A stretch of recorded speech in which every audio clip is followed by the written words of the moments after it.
It's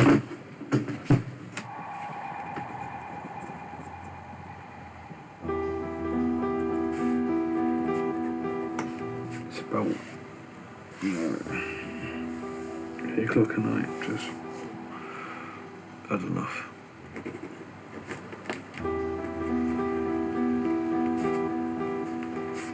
I'm the voice on the camera. Some of you here in this room will be repulsed at my actions. Yes, naughty little boys. Oh, please, don't hurt me. The media have had their say, the government have had their say, the army have had their say, and me, the soldier in the middle, I haven't said shit yet. Today's 2nd of April. 2nd of April 2007. And this is my official day that I've left the army. Good night.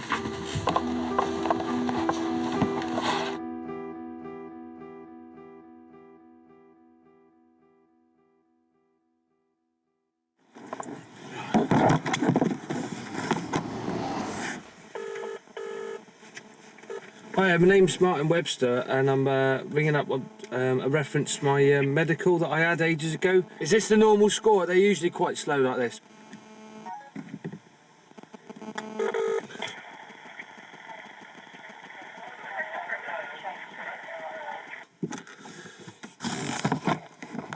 There we go. It's the 1st of June today.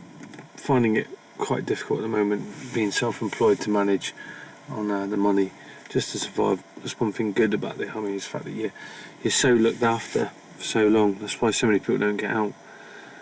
The reality street is it's definitely kicked in.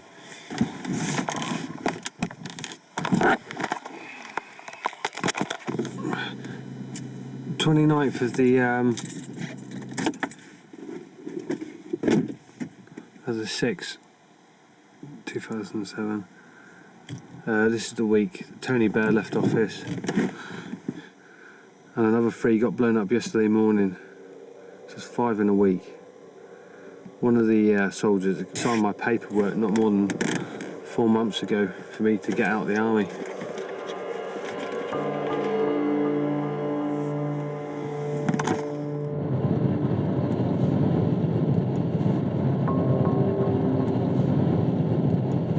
We're off to see John Waite, who was my ex-sergeant major. A lot of people will say he's a bully, a lot of people say he's an animal. I just think he's a fucking good squaddy. And if you're in a tight spot, you want to be with John Waite, because no one can fucking touch you. He would do bonding days where we'd go out and we'd fucking all get on each other's backs, and he'd make us punch fuck out of each other. And he wound us up so much that we was a fucking tight group. But when you're going to war, you've got to be able to do that. You've got to be able to fire your men up. You've got to be able to go, you, get in there now and fucking kill that person. And then you go in and kill that person because you've been told to do it.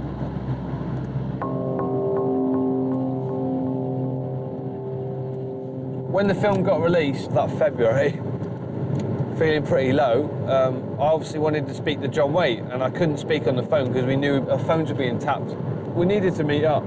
So the best idea I could come up with was that we met halfway. On the way, a couple of times I contemplated suicide. I actually did think, oh, is it worth living? He just, don't you fucking dare, don't you fucking dare. Don't you leave me on my own, you cunt, as well, to deal with this.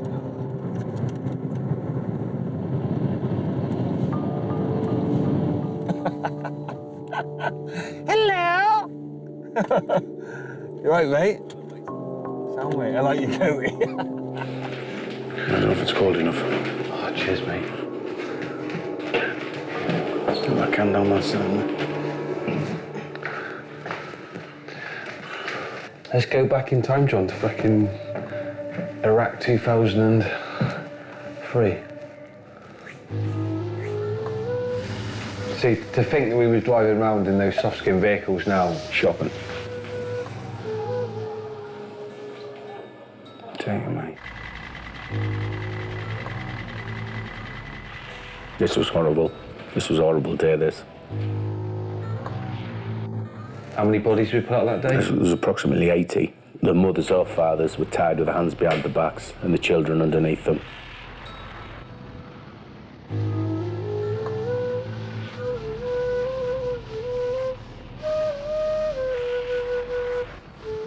This was the first day we went out because we got soft hats on, so we went out in soft posture. We all sat along the roadside. The shields were laid down, so we didn't show any form of aggression or any form of barrier to prevent them coming down.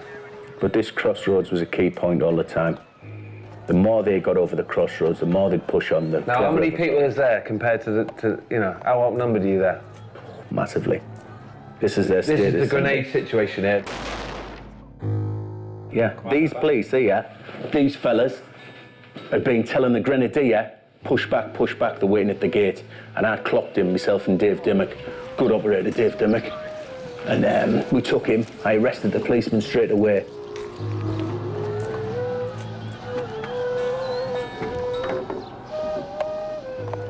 I remember before we grabbed the four, just as we're coming around the corner, one had one of the slingshots, and he'd fired a piece of a bathroom tile. And as he come in, it just chipped the side of my helmet. And you know when you're thinking an inch, just 1 inch lower, and I'm gone. And just a stupid kid's prank. You know, I know they're 16, 17, but you still call them kids, aren't you? They are bairns, that's all they are. This is actually grabbing the people. We just worn them down till we got the main four. Now these here, what would happen is on the second and third line behind the rioters, they would be dishing them grenades. The little kids on the second row of the right would then throw them and then disappear back into the crowd. And it took us 4 days until we actually got those people in the end. That 4 days was terrible, and we got moved in there to sort it out. And at the end of it, I know when those people were pulled off the ground, it ceased. A handful of bad men, and the crowd of thousands was quiet. Do you agree with the war, John? What we did? Certainly something had to be done when, with the genocide, the hundreds of thousands he's killing. Whether or not we went about it the right way, I don't know.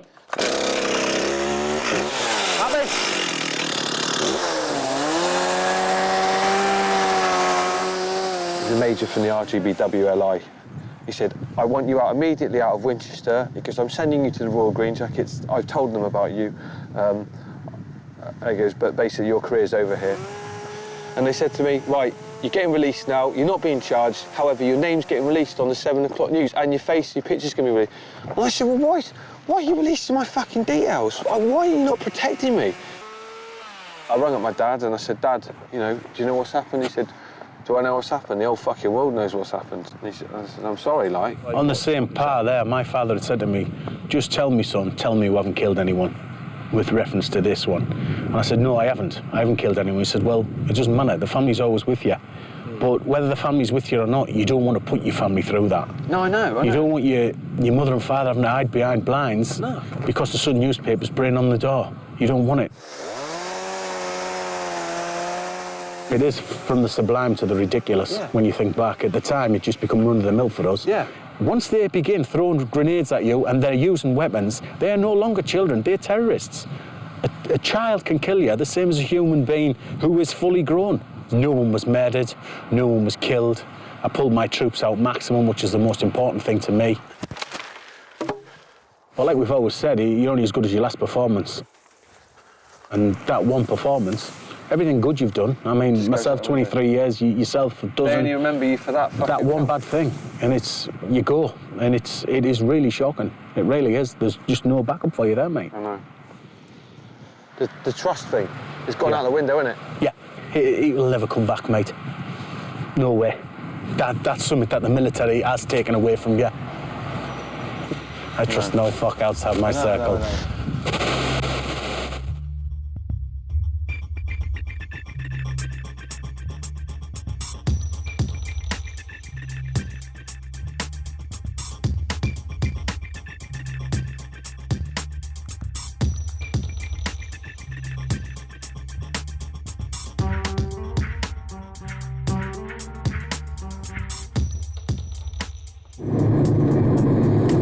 But I've got to remember that my enemy is not the army. It's not the fucking religions within our society. It is, I'm afraid to say, the fucking government. The MPs. David Miliband last night on TV said, "Oh, I'm totally proud of what Tony Blair. Oh, I'm totally a fucking wanker." This is where it all kicks in now. The anger and like, I have to get it out. I want to get across them, but what it is to fucking hate somebody, to hate a race of people, because you're fucking thrown into it. So why the fuck can't people fucking see that with us? You dangle a load of troops in a fucking small area, a very small area, lots of Iraqis around, all wanting to fucking kill you. How am I supposed to act? Tell me! Fucking tell me! Tell me, Miliband! How the fuck should I act? You fucking wanker! You fucking wanker! Fucking proud? You're fucking proud of what Blair's done? You fucking tosspot! Brown, I'm coming after you! All of you fuckers, I'm coming after you!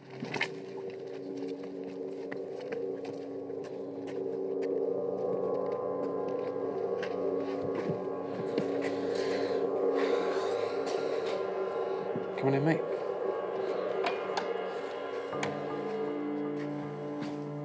Right, this is the art gallery.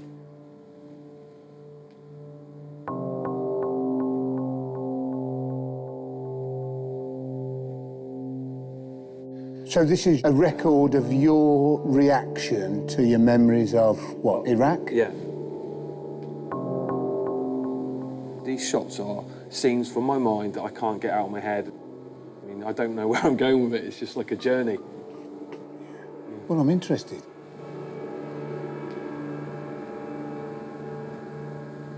This one here was the first drawing I did in Iraq.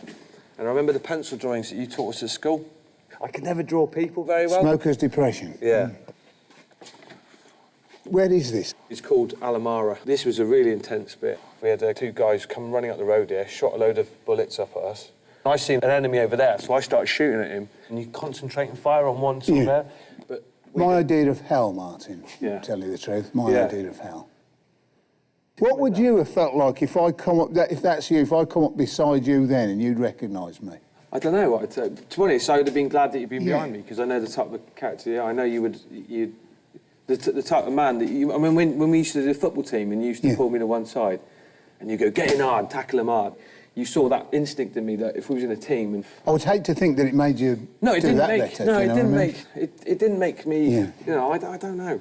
I'm just made up from all different types of people, but you did have a big bearing in my life, you know what I mean? Yeah. You did sort of Yeah. inspire me to go to war and kill people, but... I hope, I hope the influence on being able to express yourself in painting has It's been definitely- part of it. That Yeah. I'd be pleased about that. Yeah, you did, yeah. So where do we go from this? We go on Going to on to something the next that... one now, which is... There's some nice sky in this. You're using oils? Yeah, I used oil paints. That there was what I filmed.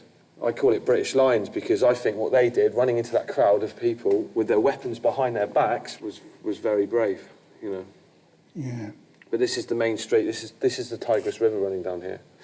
You know, when Between you get to a the point Tigris and the Euphrates, the cradle of civilization. Where- I mean, yeah, apart, that's Amara. the biggest That's where it is. tragedy is in the what Bi- it's in the happens Bible, isn't to those people and to you, the soldiers. They were kids, weren't they? Yeah, they who were lobbing things. But given an ordinary situation like taking one of those children Yeah. who got smacked about and putting them in front of you now, you wouldn't feel any man for.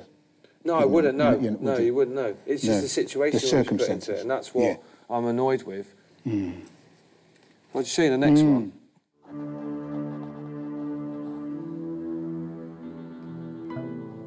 These will be tarted up a bit more. The houses, they didn't look that rough. Like. Don't be tempted to sort of cover that up or piss about with it. No. Because it's made a statement that I think is a pretty powerful statement in itself. isn't Yeah. it? This So is you when wanna- we killed this bloke on the corner.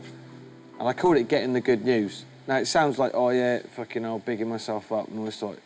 But that's what we used to call it when someone was basically was about to get killed. We was all on this corner having a smoke and this guy came walking up. He saw us on the roof. He went to pull his weapon up. The adrenaline's taken over and you hesitate for a slight second because what you're about to do is not a natural act. But because of the nerves, I fired about 20 bullets. boom, boom, boom, boom, boom, boom, boom. And he just dropped like that in the sight picture. And then all the lights went, and then they went out. And then it was like that, darkness. And we just, next thing you know, there was just a rain of bullets came back at us. The two other guys that tried to come in and rescue the bloke that had been shot were also firing upwards. There was just a mass of bullets everywhere. Then the smoke settled and it was just like, just pure calmness. And you're like, fucking, you don't know what to feel. And I say, there was excitement, there was fear, there was all sorts running through my mind. And we was like shouting, yeah, fucking hell. We've just fucking killed someone, do you know what I mean?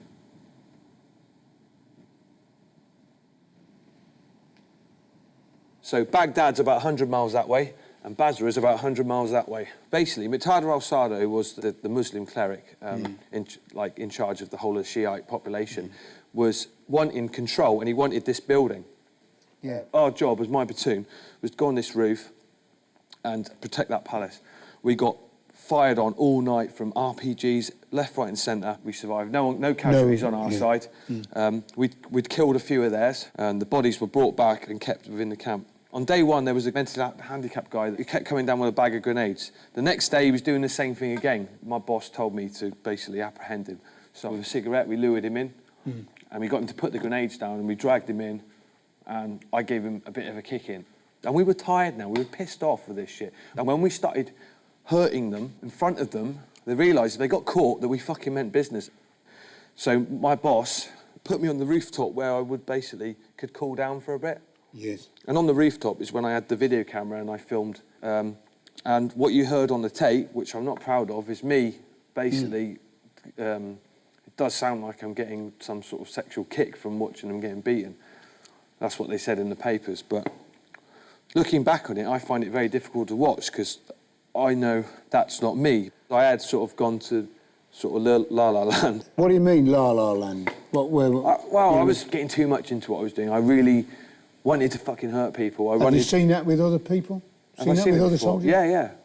You take away someone's food, you take away someone's water, they act completely fucking different. And that's when a true character of someone gets shown, do you know what I mean? I think you've put it into context pretty well, Martin, in relation to the circumstances that you were in as an ordinary soldier, following orders, and it seems like orders that didn't seem to have any particular plan.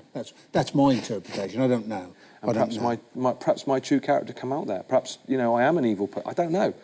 I don't think so. I think it's a side that comes out if you're in the worst of circumstances, probably with most people. But with a few real heroes, it doesn't, I don't know. But what is a hero? I don't fucking know heroes. I mean, they say what, you know, heroes. They're all heroes to be in there, I suppose. But we're all fucking, you know, who's to say who's a hero, do you know what I mean? And as far as I come back a disgraced soldier.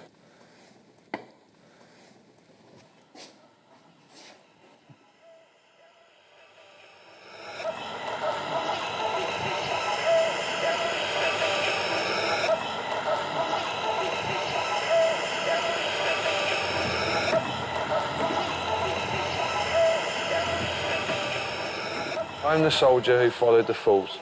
I am the soldier who broke all the rules. I am the soldier who followed the fools. I am the soldier who just downed his tools. For I am the soldier who believed in the war. For I am the soldier you lied to, and I want to know more. I am the soldier who tried to scapegoat and get to sing. For I'm the soldier who just cut my puppet strings. For I'm the soldier that won't go away. I'm the soldier that will expose your lies and disarray. For I am the soldier who you'll wish had died.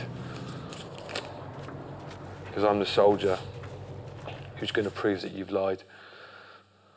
So I say to Mr. Campbell and Mr. Blair, please explain why you sent me and my friends to war on a lie. Just a number, another one on the list. War and suffering, did anyone tell me this?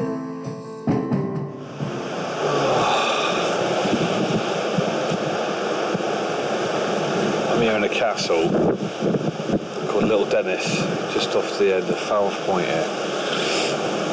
about 6 o'clock in the evening on the 9th of November 2007. I'm looking for answers. I ain't finding any here. Fucking strange old place. Strange old place.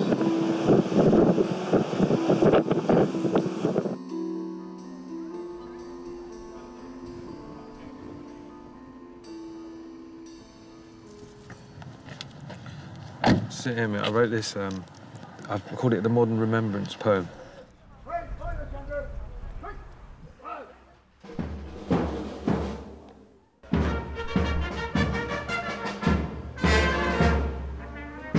Our thoughts with the heroes we lost. Remember the families that suffered the greatest cost. The lack of equipment, the weapons of mass destruction we never did find, and the politicians would like to put it all behind. We can't move on, for it's stuck in our minds. They broke the covenant, they broke their own laws. Hopefully, they'll think twice before they start any more wars.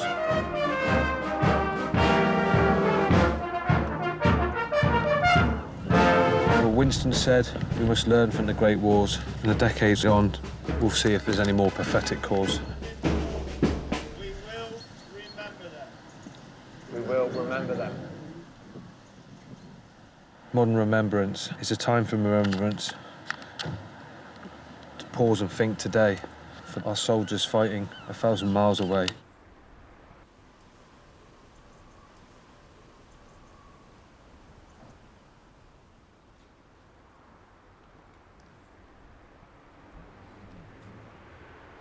The people at home do care, so do not bow your heads in shame. Hold them high, as the politicians are the ones to blame.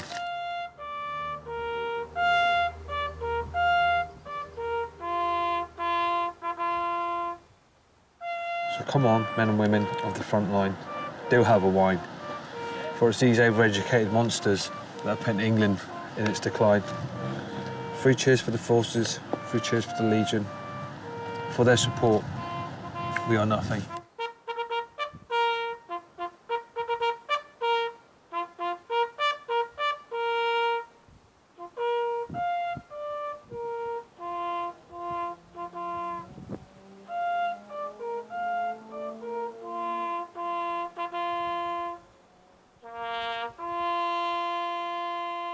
There was a period in my life in the army for 11 years that I've heard the bugle call. It brings back all the memories, good memories, bad memories, so many emotions. Like, it's unbelievable, it really is. When you hear, when you hear that bugle call, it puts hackles on the back of your neck.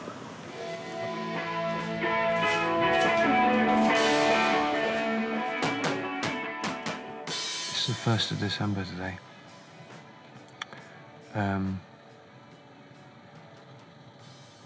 Not really what I had envisaged I'd be doing. I thought it'd be sort of getting ready for Christmas time. Actually got myself nice and cosy here. Some beach in St Agnes. I just don't know where I am anymore. I don't know who I am. It's been my first year out at the forces. I think I feel most comfortable when I'm actually on my own. And hopefully things will be different tomorrow, another day, another dollar.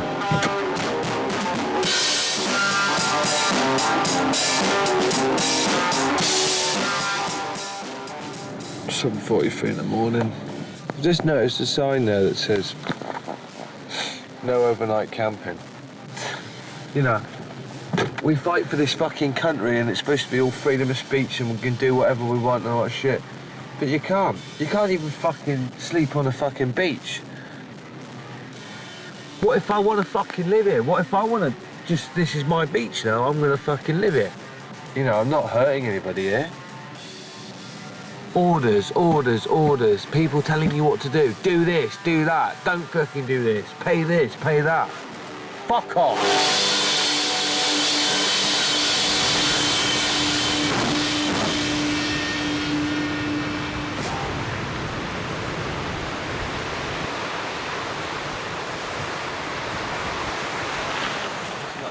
Just the only thing I nicked from the army, Gore-Tex jacket. In fact, I nicked 2 of them. And they ain't having them back. It's the only thing decent I got for 11.5 years of service. A shitty old fucking waterproof. It's the only thing I got, innit? I ain't got no letter to Serbian. No letter of thanks. Like, thanks for making that film and fucking sorting out the Middle East peace process.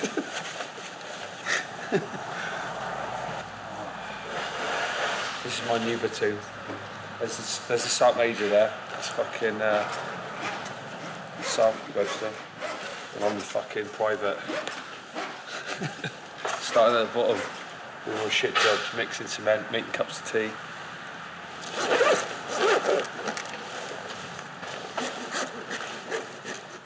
I said to Martin at the time, I don't think you should be going out. And he said, well, you don't know what we've been told. And I said, well, I think you've been told a load of porkies. And I said, well, it'll all change when you start getting your mates killed and you're coming home in body bags. They're doing things they shouldn't be doing. There's nothing to do with us. But off they went, and then the problem started. Call it the freedom of the people, democracy. What a load of rubbish. If that's democracy at home, wouldn't it? Not killing women and kids. And that's what some of these boys have had to do it, huh? And now they can't cope with it.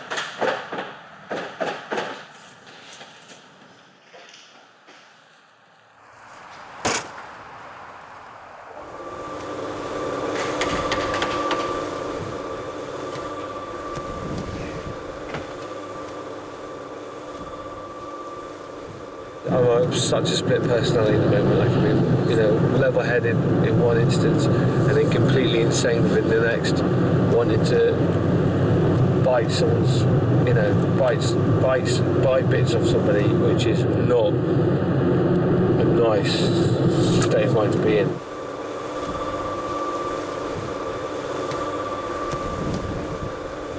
I went and seen the secret counsellor yesterday, and I found it a big relief. Now I'm going to be seen every 2 weeks, so I'm pleased about that. That's been a good positive thing this week. I'm signing out now. Bye.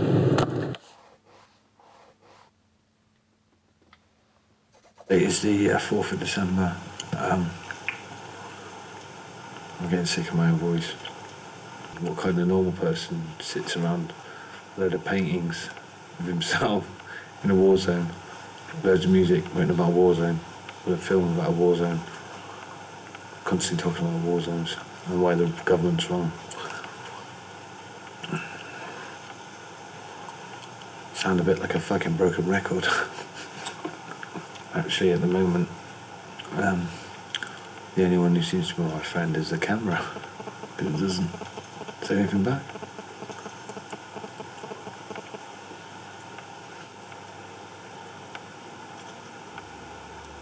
I don't know.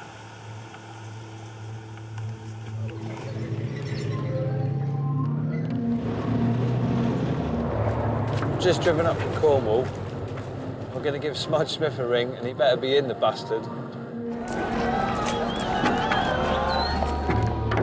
Definitely a good friend that stuck by me as well during all the rough times with the film. He's put under very intense pressure, like I was, especially to dob in all his friends, which he didn't do.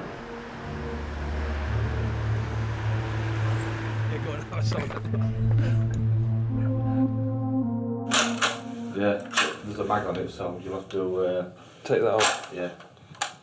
Just pull the trigger. Yeah, I'm out of touch with weapons, mate. I'll fucking shit with them anyway. Right, so I get this DVD on me. Yeah, of course you can.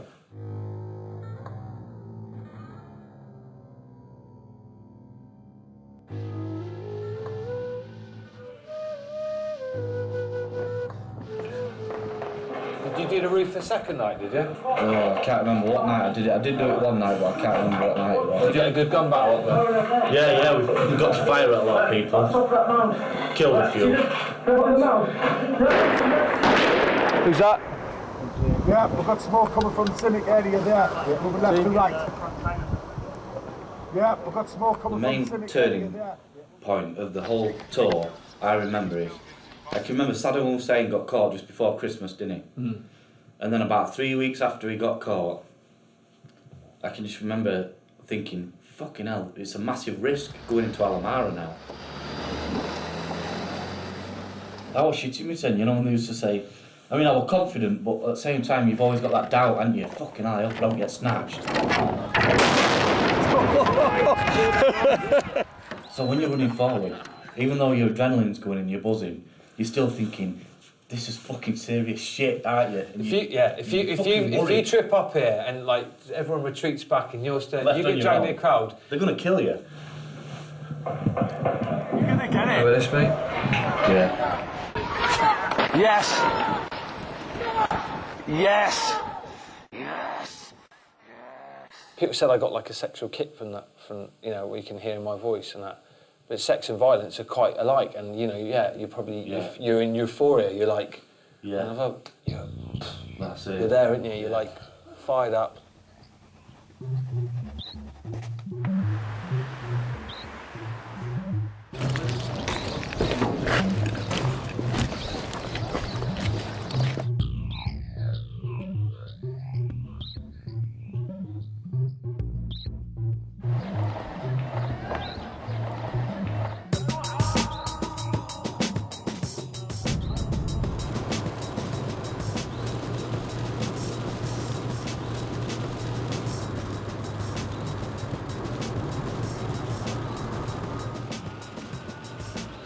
Looking back now, is this one of the most intense amounts of fighting, or have you been involved in the most intense?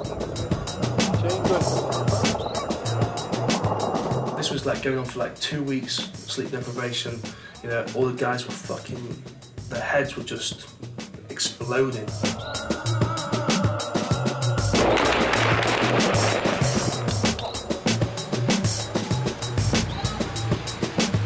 In fact, you know, when we first went into in the conflict, you know, and we took I was a buyer. I put this on the same level as that.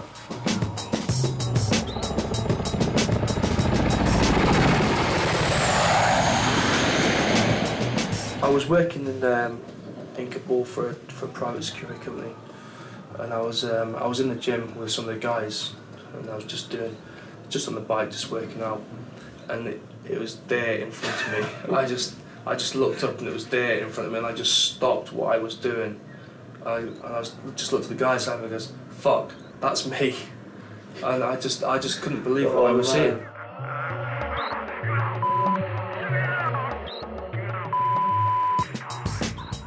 My team was tasked to jump over the back wall and go down the side street, trapping the rioters and picking out the ringleaders to come back so we could bring them back and interrogate them. All they did was have a beating. I know guys they've had a bigger beating than that on a Saturday night down the town. Yeah. Oh shit, when was this? February 2006. That's right, yeah. I went home in March. I don't know how they knew that I was back at home, but the police banged on my door around midnight-ish and took me down to Aldershot. Did they charge you in the station? No. No. I had to leave the country. And the first opportunity that I got, I went over to Spain, and I bought a house in Spain, and I live there now. I've been living there ever since. This is the first time I've been back to the UK since then. I didn't want to come back here. I'm not interested about coming back to the UK at all. There's many times that I've woke up sweating and woke up screaming, and you know, I have nightmares about running down the street, but apart from me running towards the guys on the street, they're actually chasing me. And when they catch me and confront me, you can't do anything. I can't do nothing about it. Yeah, I know. You never ever get rid of the nightmares because it just takes the simplest thing to trigger something, and then it just all comes fucking rolling back in your head, you know? Mm.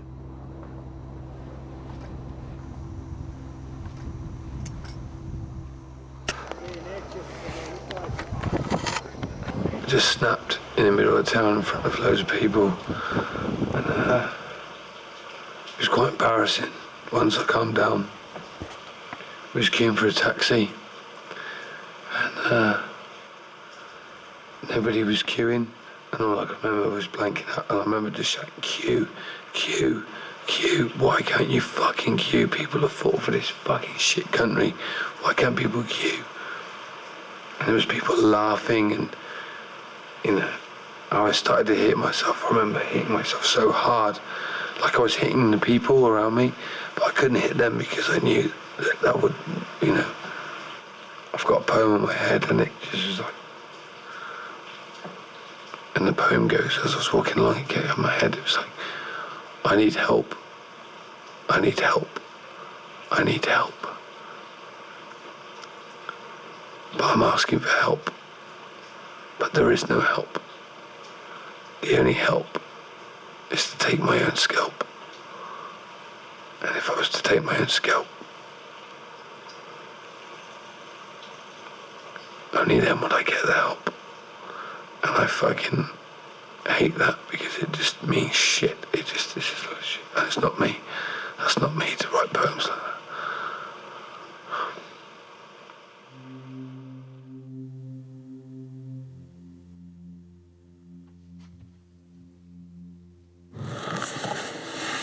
It's 25th of December 2007. It's been an interesting year. Situation within the government and the political situation in Iraq, and quite frankly at this moment I don't really give a fuck about it, to be honest. That's the hard thing, is to keep going, doing the right thing. What is the right thing?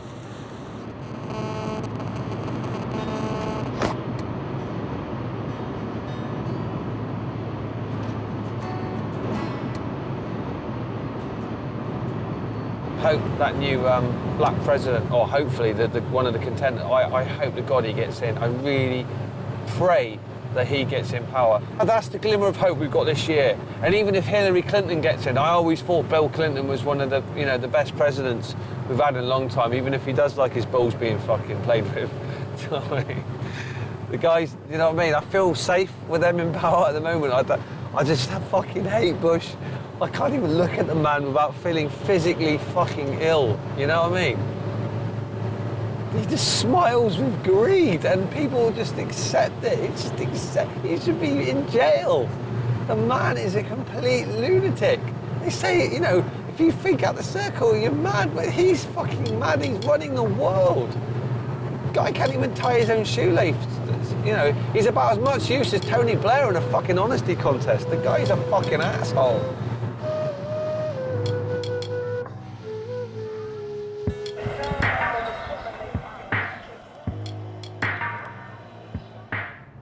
Just been SIB, I've just been released from the cop shop. I rang you up at 3 o'clock and I said, sorry Stevie, I'm in the shit, the film's been out on there, I'm all over the bloody news.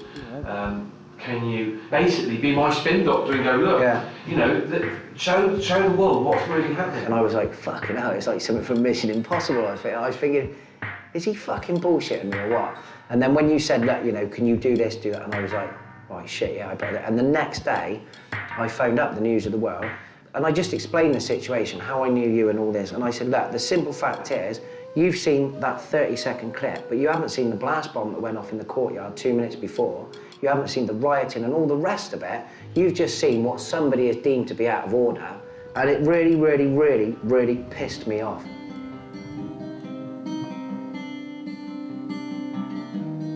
This song was specifically written with you in mind, you know. You know, the song basically looks at it from your point of view, saying, hold on a minute, how can you expect to put me somewhere in a situation and then not allow me to tell people what I've seen and what I've done and what I've been through? At the end of the day, you know, you're fighting a war that we shouldn't even be involved in, and when you are involved in it, you've got all the rubbish equipment, you haven't got the right contacts. Do you know what I mean? It's just cake and ass, a lot of it, really. This is now. That was then. Tell me how all this began.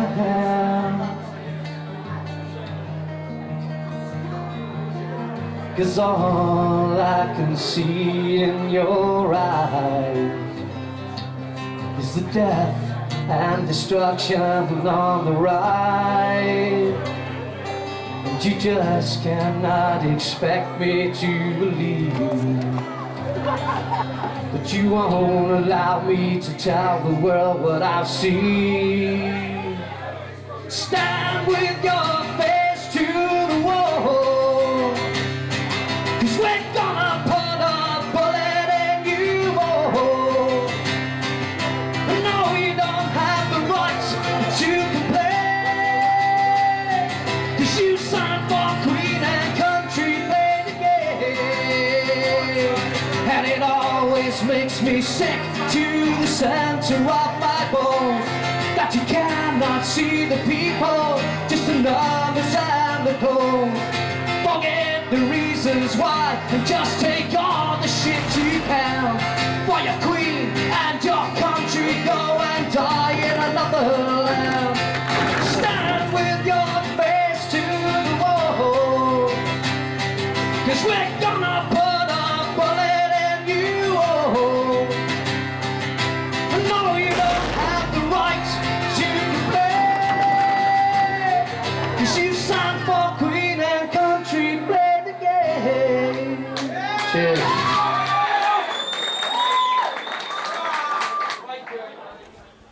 It's been 4 years since I've come back from Iraq, and all of these paintings are so still. I mean, I'm still trapped within these confines of this palace wall here. Just behind there is where that beating took place. This is the front entrance here into the Pink Palace. And the name of this painting is basically, I've written on the back, what's the rules of engagement for Iraq again? 25th January 2008, and today has been an end of an inquiry into soldier brutality. It's kind of saying there's no systematic abuse within the system. Fine, we used to go through rules of engagement training, and we used to go through the Geneva Convention. However, we never went through it before we went to Iraq. That's what I'm saying. I can't fucking remember all these rules of the 5. You've got to put a prisoner in the fear so he doesn't react in a violent way towards yourself. 'Cause no one knows what I'm like. No one knows the way I'm feeling. Basically, if you get caught by British soldiers and they've had a hard time, you're going to get fucking hurt. I don't care what rules they put around people. If you just watch one of your mates get killed, you're not going to be in any way interested in the enemy's fucking rights or so. It's just the way it is. It's human nature. Self-preservation, my dear friend. Get your fucking arse out there. Get your ass out there as a soldier. Get your fucking ass out there. Serve, and then come back and tell me that you're fucking right. But you know it has no meaning. It has no meaning. The government are the ones in the fucking wrong. They're the ones that fucking sent us there. Let them pay. Let them pay. Bring them all to fucking justice. Bring them all on. Oh, I want every fucking man who put their hand up in the House of fucking Parliament, and I want you to say, why? Why did you vote for that war? Why were you so fucking interested in that war? For fucking oil and greed. And then you turn around and put it onto the soldier, making the soldier live like a fucking, like he should bow his head in shame. Fuck you. Grey clouds on a summer's day. A forced to smile to hide my feeling. At a glance you see me smile, but behind his eyes, this man is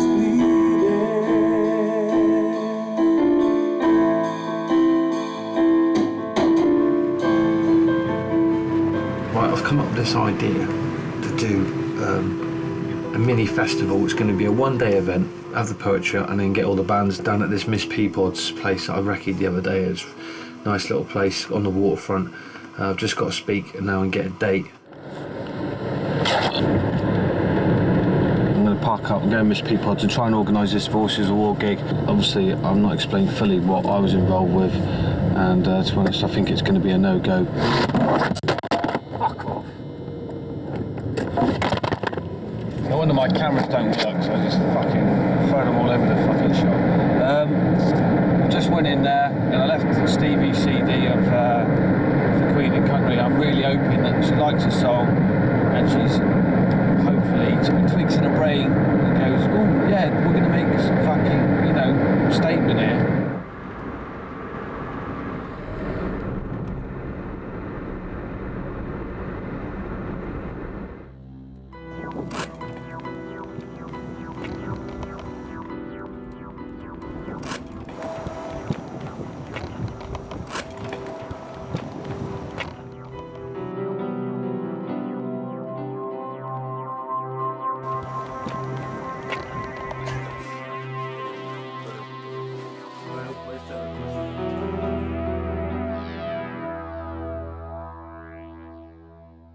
Go back to 2003 when we first arrived in Iraq. What's your memories of when we first got there?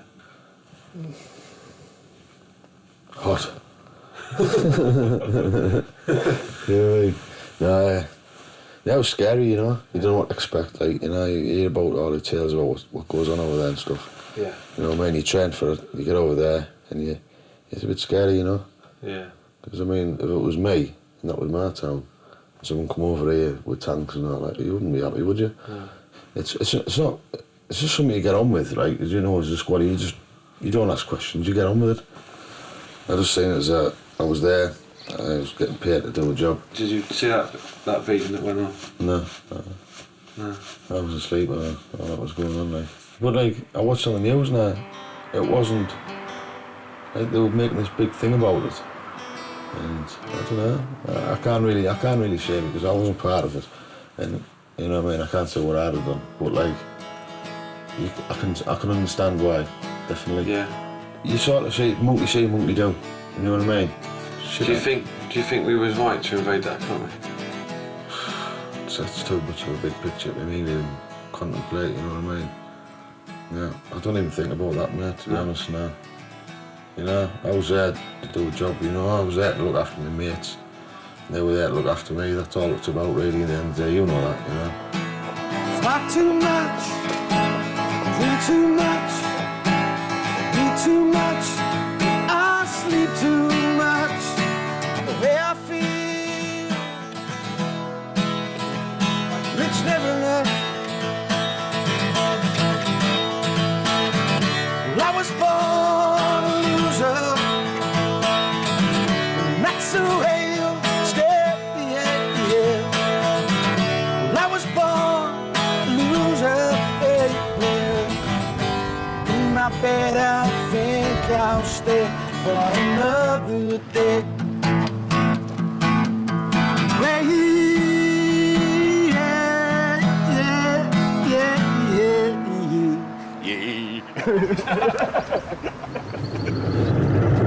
My options now are to get the Voices of War concert out of the way. All the bands are coming down. Stevie Fowles confirmed. Who else? We've got Kaz. We've got my mate Ash Wright. He's doing his thing with the guitar. Who else have we got? Oh, and we're going to play together at the end as the band The Job. Things are a lot better. I'm not in that shit state that I was in around Christmas time. You know, I'd never want to go back to that feeling again. In 2006, I went to ATL Winchester where I was training recruits. Never thought any more about the DVD. The DVD had been branded around. However, the DVD extras, which were kept by a certain individual, he basically was a bit short on funds. He'd been kicked out of the army, and he sold it to the News of the World. I got arrested. I got taken to Aldershot. They said that I was getting charged with Section 69. I can't remember the full wording of it, but it was something to do with mocking Iraqi civilians while being beaten. And I had Foster & Wells is the solicitor service that I got provided with. I was told that there'd been some sort of incident, and they were fairly firm that they knew who'd done what, and they were going to be able to prove it. And particularly, of course, they were convinced that you were the chap on the roof with the camera, and they were dogmatic they were going to be able to prove that. Of course, in the end, it turned out that the evidence, particularly the evidence on the videos, wasn't very good. You didn't make any admissions, and of course they couldn't prove it in the end, really, because the evidence just wasn't there. Of course, the other thing they were trying to do, weren't they, at the beginning, I think, was trying to prove a case of incitement. In other words, that you were on the roof inciting the people down in the courtyard to do what they were doing. And of course it was clear when we looked into it that people down on the ground couldn't do what you were saying. You were tough guys, you were a robust unit, you'd been used before because it suited the army and the government to put you in tough situations and sort the problem out. They didn't want people who were sort of weak or lily-livered. They wanted a unit that would go in there and sort the problem, and that's what you guys were. And you've done it in Northern Ireland, and it happened in this situation in very extreme circumstances. And I think it's very unfair to then look back later and start criticising people. You're trying to do the best you can in difficult circumstances, aren't you? And the problem is... We're not proud of what we've done, and we were basically... I mean, people make mistakes. It's very easy with hindsight to second guess later on what the people on the ground should have done in those very extreme conditions. There are a lot of people, you know, in the civilian world who, if you said to them, look, I'd like you to do this, they would be appalled. You know, you've got to be joking. You want me to go to this place, you want me to go without sleep for weeks on end, be exhausted, hot, filthy, have no sanitary arrangements or anything, and you want me to use violence on certain people who don't want me to be there and who are trying to hurt me or kill me. That's what you want me to do. Yes, it is. Oh, and by the way, we're not going to pay you very well for doing it either. The other side of the military covenant is the army says they will back you up, support you, train you, look after you. It's supposed to be a sort of a family. I think there are times when the army doesn't fulfil its side of the military covenant with soldiers. As you see on the documentary, I have admitted to making that film. I've admitted to videoing that scene, particular scene from the rooftop, and that is my voice. In fact, you're being very honest, painfully honest. I think. I just want to get. But I understand what you're trying to say. I just want to put my hands up and go, look, you know, I've got nothing against the Iraqi people anymore. I actually feel ashamed of what I've done, right? And you know, it's like us going, look, we're sorry. We're sorry. I understand that, and I appreciate your honesty, Martin. The other side of it, I would say to you, is don't take all the blame upon yourself. Because I'm not taking all the blame, but I just want if you look at this very realise closely and start saying this shouldn't have happened, why shouldn't it have happened? Partly it happened because of what you guys did, which perhaps was there were things you did wrong. You're not the only one who did things wrong. The government got it wrong, the army got it wrong, and I don't think in your situation, because of the way the situation changed on the ground so fast from a war to a civil disorder type situation, that you did get the guidance and the training.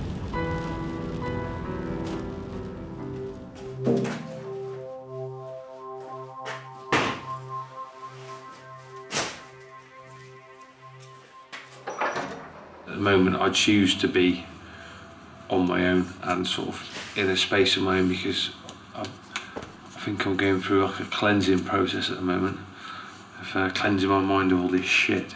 I see things that you won't see. I know what I can do to somebody. I know what I'm responsible for doing. I've got the power to take someone's life. I've done it before and I would do it again. It's like I'm constantly controlling a fucking demon with me. Like there's Webby, who's the fucking nutcase, and Martin's the sort of normal bloke, and I'm like fucking holding Webby on the chains. And then when people really piss Martin off, I let Webby go, and then he does all the fucking rah rah rah fucking nasty shit. Basically what you heard on that film that time. The anxiety that I'm building up on me, the more I get like that, the less sort of human I get, so the less I think like a normal human being, so which is where the fucking problems come in. This is what a lot of soldiers will tell you with PTSD. It's the fact that firm state, the more tired you get because you can't sleep, you can't repair your body, then the less human you start thinking like a fucking animal. Do you know what I mean? And not like a normal human being.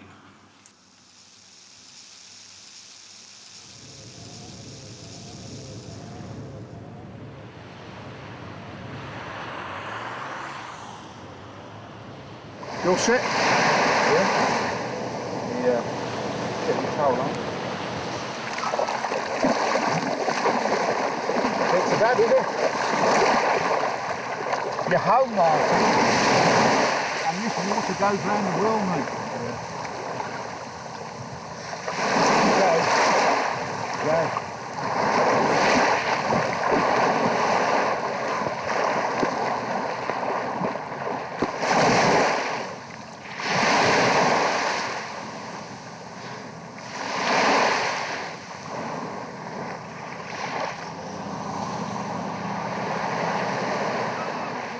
Get out, go down hard.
What would you be more scared of? Like getting out the back of a fucking warrior now into a fucking blaze of gunfire, or going out into a crowd of civilians who are looking at us with blank faces about what the fuck is the voices of war?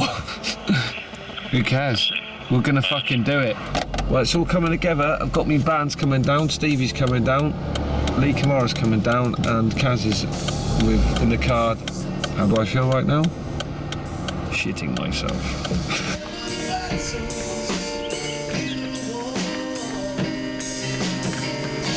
Voices of War Festival.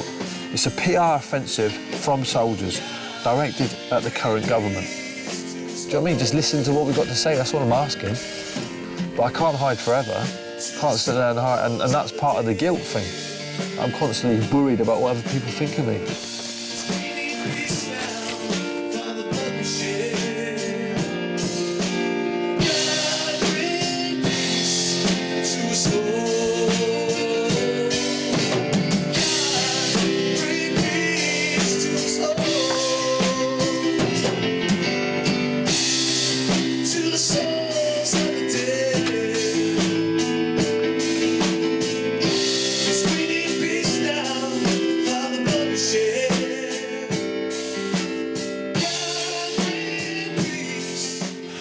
Properly run military operation.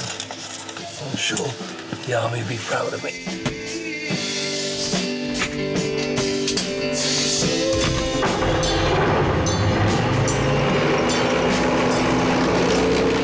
Let's do it. Let's fucking do it. Government, get on the fucking road. You're in the fucking shit. You're gonna get it fucking both barrels.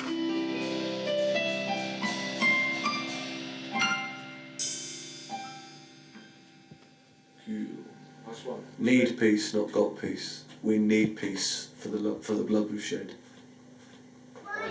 Ladies and gentlemen, this is the Voices of War, and thank you very much for coming. The Armchair Generals. The young soldier stood alone, scared and naive, thinking the army was his home. How dare you, the baying mob screamed and yelled. The soldier was cornered at the high position the judge held. I just reacted to the violence. When you're a soldier, you should have stood there and took it in silence. They were trying to kill us. What were we supposed to do? Stand up like a man, you stupid fool. I made a film to show you all at home. You ruined our supper. We'd no wish to have known. We are the Armchair Generals who love to condemn. You get the job done. We don't care for British men. We've got a lot of friends here tonight, which is not a testing environment. I wanted to play out of my comfort zone, hence why I picked Miss Peapods. And it doesn't seem like tonight that we've had the sort of crowd that we were expecting, do you know what I mean? It seems very sort of like I know everybody in the crowd, which is, I'm glad I asked them though.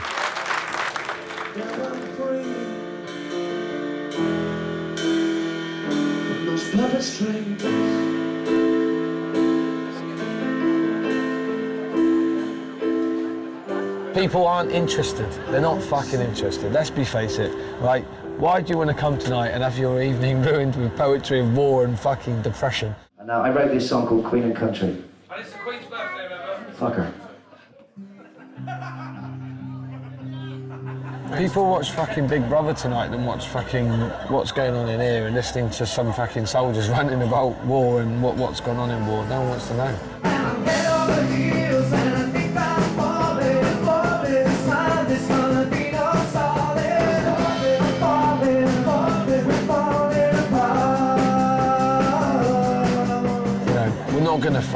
We're not gonna change things. We can try, but we're not. Money talks and bullshit walks.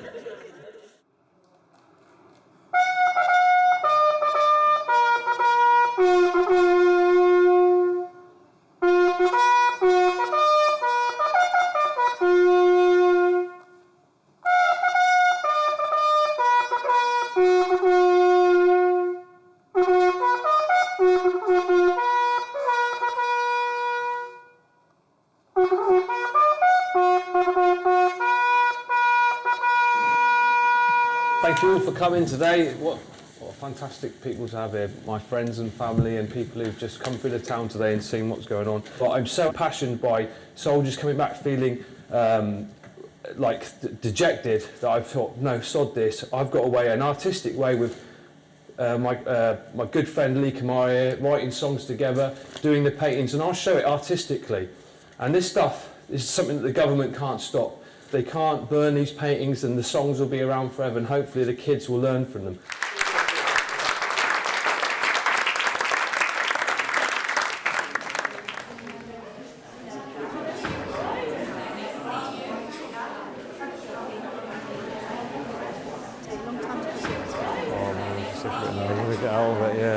The Spotlight said they were going to do this story today. I get a text, really sorry mate, at 10:08. He told me he'd be here for 10:30. And that's from a BBC sort of reporter. And to be honest, I was fucking stupid to think for 1 minute that they would have been to fucking cover this story. You know, I'm just like, ugh.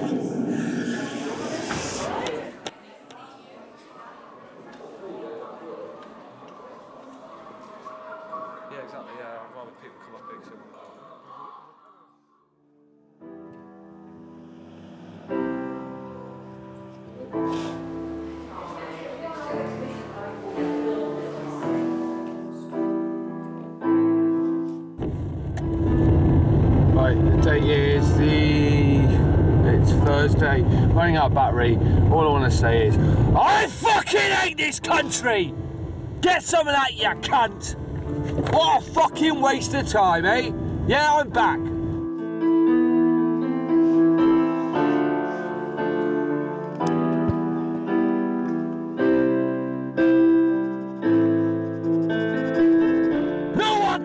Just a bunch of fucking old people who have respect for the fucking war dead and have respect for the fucking soldiers.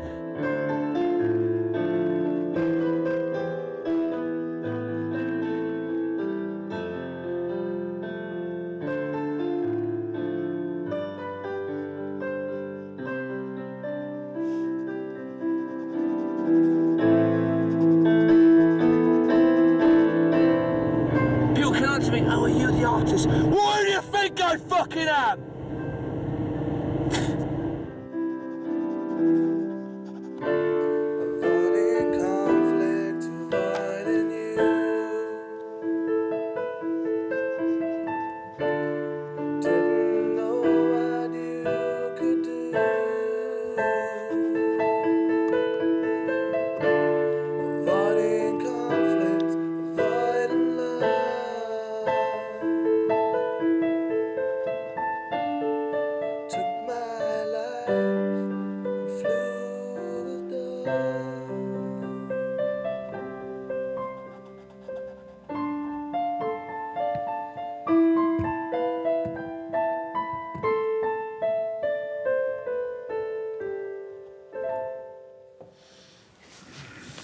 Make this a happier song, to be honest with you. We're constantly pumping out shit here. Did you see the painting when you came through? Yeah. Oh, nice one. Have you seen this new painting here, Larry? I'm trying to do. The face I just showed you. Yeah. I'm trying to capture my mate. He's just been shot in Iraq. And shot in the head and he had blood all over his face. Here's the photograph I've got here. Check that out, look. Yeah. I mean, look at his eyes say it all, don't they? He's just totally trapped in it, you know. I've just found this disturbing being here, to be honest with that, and I've had nightmares the last few days. Honestly, I've hated it. This is part of what it was. Yeah, I know. This is part of bringing it. The exhibition is about bringing it alive again, isn't it? So Yeah. you've got to expect that. I know I've got to expect that. I knew it was going to be hard. And the closure on it will be a little time after you finish this exhibition and the Yeah, film. I know. I've got to stay focused and, like I said, and don't get angry with those who don't wish to know. They'll find out in the end, you know. They'll find out the truth in the end, I suppose. If you're chosen to do something that upsets the balance and goes against the grain, when given the path to guide others, when given the path, guide others down it, those who don't will see. Those who don't see will see. Question your government. Question your media. Question your own values. Lead. Freedom is never free. And to be honest, it's a me of probably in my head going, what am I doing? Am I doing right? But I must be doing something right to do this because it cost me fucking everything. But at least when it's done, I can say I gave it fucking 110%. Well, part of the rehab setup is you've now been asking yourself questions. Yeah. And asking questions of everything else that's around. Yeah. And that's what's in this poem, isn't it? Yeah. Question your government, question your media, question your values, lead. Yeah. And you're leading yourself now. Yeah. Instead of being led. I've had my say, haven't I, really?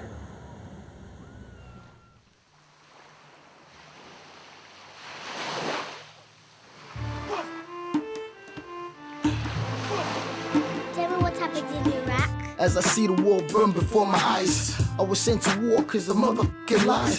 Same lies that caused a lot of good friends' demise. Reason why my young friend Kofi had to die. Led by the snakes in disguise. Hearing children's cries, an eye for an eye. Planes fly high, dropping bombs from the sky. Islamic kids become human bombers for Allah. Rotted, my mind terror blocks near got it. Some Iraqi brother get shot quick. Get Glocks and cock it. These Americans in their cockpits. Drop bombs on us when they drop in shit. Then they call it friendly fire. How can fire be friendly when friends are dying? Then they call it friendly fire.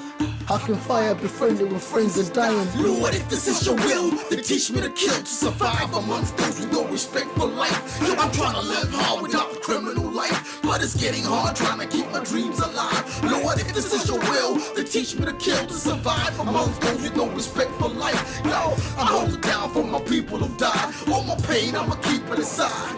Allahu Akbar.